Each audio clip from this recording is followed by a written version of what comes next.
그래서 그러면 아브라함이 순종을 했는데 아브라함의 순종이 어떤 순종이었는지 조금 생각해 봅시다. 네 가지를 좀 생각해 보면 자원하는 순종이었고, 그 다음에 철저한 순종이었고, 그리고 즉각적인 순종을 했고, 그리고 말씀에 순종하는 순종을 한 거예요.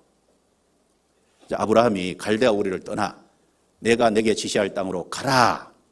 그랬을 때 마지 못해서 갔을까요? 자원하는 마음으로 갔을까요? 틀림없이 자원하는 마음으로 갔을 겁니다. 하나님께서는 이스라엘 백성들이 광야에서 광야교회에 있을 때 성막을 만들 때 자원하는 사람들, 자원하는 마음으로 가지고 온 물품을 받아서 그걸 성막을 건축하는 일에 사용했잖아요. 하나님은 자원하는 사람을 좋아하신다고. 그러니까 대학부 시절에 주님을 따르긴 따르는데 기뻐서 자원함으로 따라야 하나님이 기뻐하실 거 아니에요. 근데 마지 못해서 교제 오고, 마지 못해서 성경 읽고, 마지 못해서 기도하고, 마지 못해서 전도하고 그런다면 하나님이 좋아하시지 않을 거 아닙니까? 안 하는 것보다 낫지만은 그러다 보면 자원하는 마음이 또 생길 수도 있겠죠. 그런데 하나님이 좋아하시는 건 자원할 때, 죄에서 구별되라고 할 때 죄에서 기쁜 마음으로 구별되는, 하나님이 좋아하시잖아요. 그리고 철저한 순종이잖아요. 마침내 가나안 땅에 들어갔더라. 중간에 물론 우여곡절이 있지만은 하나님이 가라는 곳까지 가야 그게 바른 순종이지 않습니까? 철저한 순종인 거예요. 가나안 땅에 있으라고 할 때 끝까지 있으니까 철저한 순종이지 않습니까? 성경에 보면 하나님 말씀을 그대로 받아서 순종한 선지자들이 많잖아요. 에스겔서 4장에 보면 하나님이 에스겔에게 어려운 것을 시켰습니다. 예.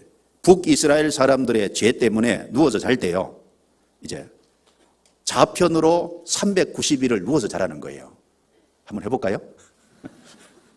1년 이상입니다. 390일이니까. 1년 이상을 모로 누워가지고 자는 게 쉬워요? 이스라엘 백성들의 죄를 지적하기 위해서 모로 누워가지고 좌로 390일을 자고, 유다 백성들의 죄를 지적하기 위해서 우로 모로 누워가지고 40일을 자라는 겁니다. 그러니까 도합 430일을 모로 누워서 자는데, 그 430일 하나님이 말씀하신 구간에 모로 누워 잘 때 그 기간 동안에는 물도 조금 먹고, 그리고 떡도 조금 구워 먹는데 소똥으로 구워 먹으라고 특별히. 한번 해볼까요? 근데 에스겔은요, 그걸 그대로 순종하잖아요. 하나님이 이사야 선지자에게 이사야 2장에 보면 어려운 거 시키죠. 벗은 몸과 벗은 발로 3년을 행하라 그랬습니다. 왜 그걸 시켰냐면 이스라엘 백성들이 자꾸 아수르를 기대는 거예요. 하나님 의지해야 될 사람이 아수르 군대를 의지하니까 이 아수르 군대 애국과 그다음에 구스 사람들이 포로로 잡혀서 벗은 몸과 벗은 발로 갈 거다. 그러니까 아수르 기대면 안 되고, 아수르 기대면 너희들도 이와 같이 벗은 몸과 벗은 발이 될 거고, 그러니까 하나님을 기대해야 된다는 걸 깨닫게 해주기 위해서 하나님이 이사야 선지자에게 너 벗은 몸과 벗은 발로 3년을 행하라.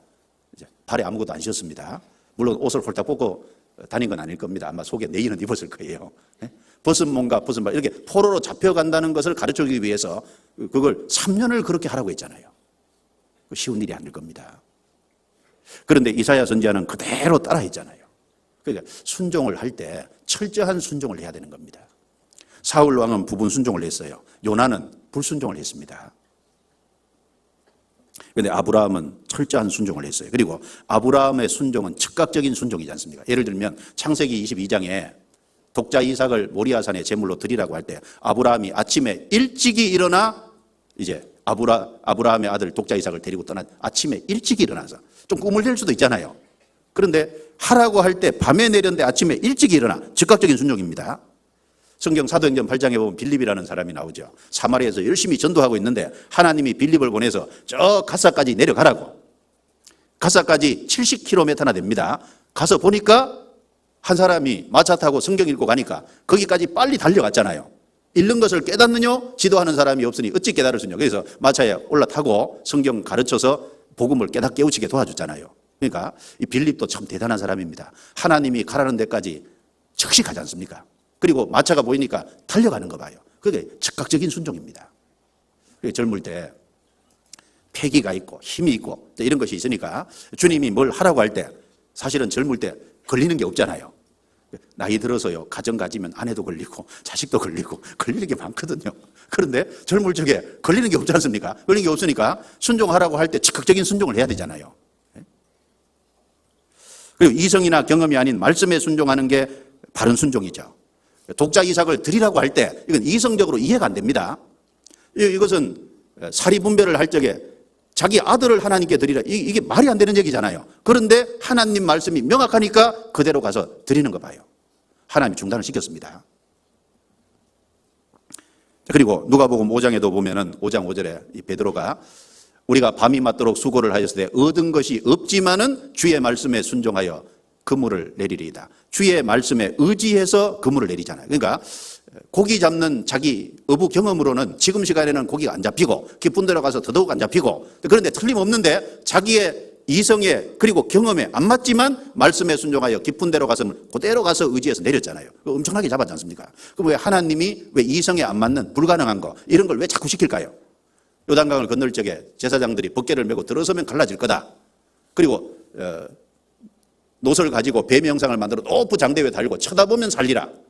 왜 이런 이성적으로 안 맞는 걸 자꾸 시키냐면 순종하는지 안 하는지를 보려고 하는 거예요. 사실 우리 삶에도 우리는 우리 얄팍한 이성과 우리 판단력을 자꾸 기대고 주님 말씀을 더 신뢰해야 될 때 그러지 못하는 경우가 많잖아요. 너희는 먼저 그 나라와 그의 의를 구하라. 그리하면 이 모든 것을 다 하시리라. 그 진짜 믿냐 그 말이에요. 잘 안 믿잖아요. 진짜 딱 문제가 생기면 그걸 못 믿어서 자기 일 먼저 하지 않습니까? 근데 진짜 믿고 하면 주님이 도와주시거든요. 그래도 순종을 할 때 자원하는 순종, 철저한 순종, 즉각적인 순종, 그리고 자기 이성이나 경험 의지하지 말고 말씀을 그대로 순종하는 그런 순종을 주님이 기뻐하신다는 걸 좀 생각을 해야 되겠습니다. 그리고